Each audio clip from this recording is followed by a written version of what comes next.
Hello again, I'm John Terzak, and welcome back to The Seasoned Cook.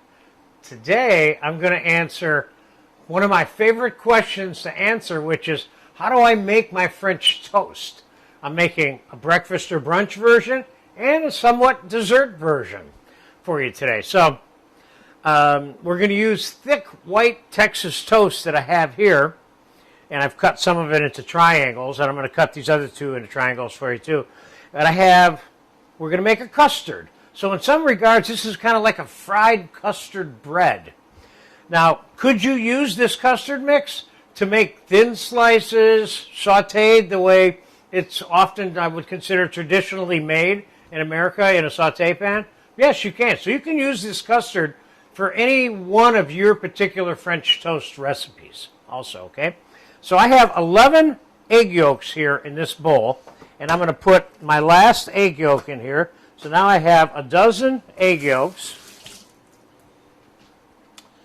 And I'm going to put about half a cup of powdered sugar. I'm going to put, a teaspoon, maybe a teaspoon and a half of ground cinnamon. I'm going to put couple tablespoons of vanilla extract, and let's give that a quick mix before we add the cream so that the sugar gets completely absorbed into the egg yolk.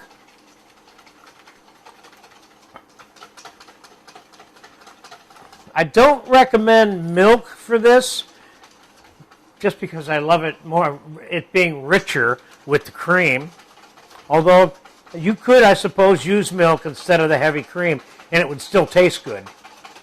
Okay, so now I'm going to add 2.5 cups of heavy whipping cream. And that should do it for the custard. Let's just give that a quick taste. That's good. I could put a pinch more vanilla in here. Okay, now I'm going to pour this into a shallow pan like this. Now you're probably saying to yourself, how much French toast is a dozen eggs and 3 cups of milk or cream going to make? Not as much as you might think. So we're going to cut this Texas toast, as it's called.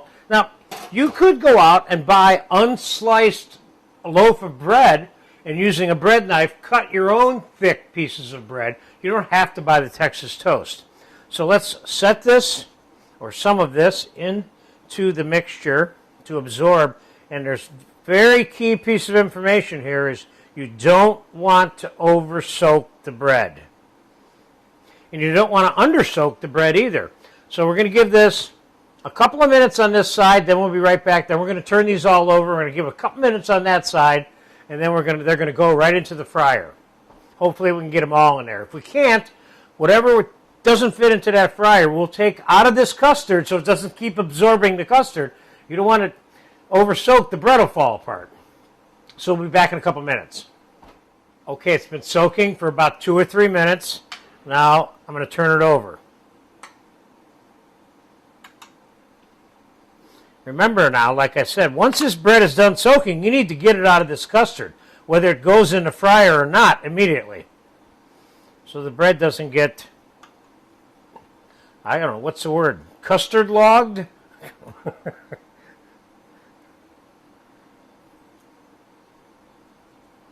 Okay, let's give that another 3-4 minutes on that side. We'll be right back, and then we're going to shift it to a little plate, and then boom, right into the fryer. It only took another minute for this bread to be saturated with the custard, so I'm going to get it out of here. I don't have to do this. I could put it directly into the fryer, but I kind of want to get them all into the fryer at one time. See, that bread's getting soft. Let's put it in the fryer.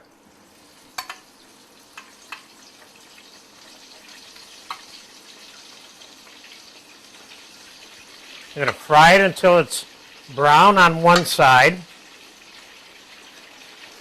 And then we're going to turn them over and fry them on the other side. So let's fast forward here a little bit while this is frying, and I'll tell you how long they took to fry. Okay, it's been about 3 minutes, maybe even as much as 4 minutes on that one side. We're going to flip these over real quick.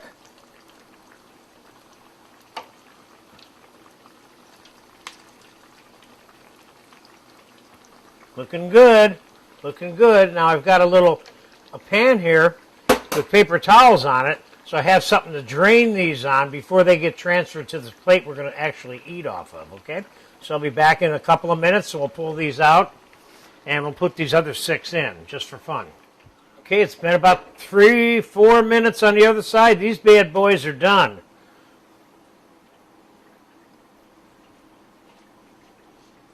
Get them out. Give them a second to drain on the paper towels. I'm going to quick throw the other 6 in.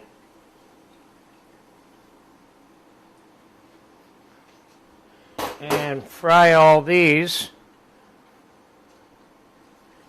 And then as soon as these are done, I'll come back and we'll put a couple of plates together. One with some berries and some maple syrup and some powdered sugar and some Creme Anglaise vanilla custard sauce. And another one with some chocolate sauce and some ice cream sauce and some of that Drunken fruit compote that you may have seen me make. So we'll be back in about 6 or 7 minutes. We'll put a couple plates together. And by the way, I got 12 half pieces of the Texas toast out of that much custard, and I could have gotten 6 more. So I would say this recipe, custard recipe, makes about 18 of these toast halves.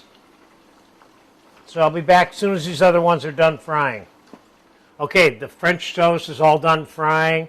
Let's assemble a couple of plates here. First, we're going to do a little breakfast version here.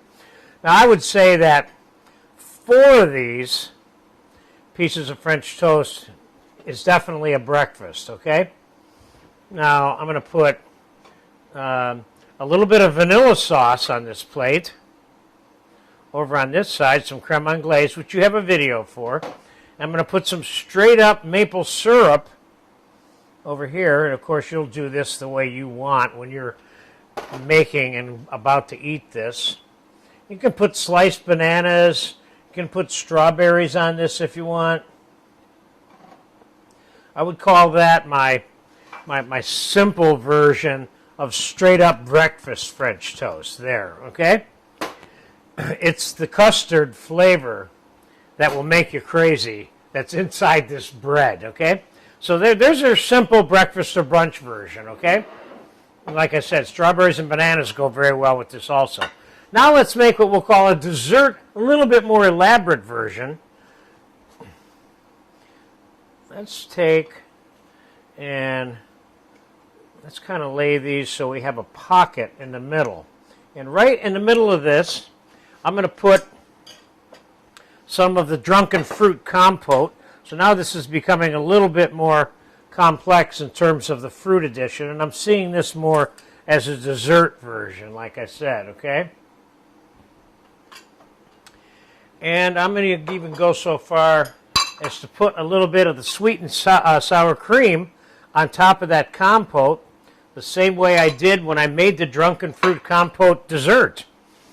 And we're going to put ice cream sauce, which I made a video for you for, around this. Remember now, this is a dessert version here that I'm making for you. And let's put a little chocolate sauce over this whole thing.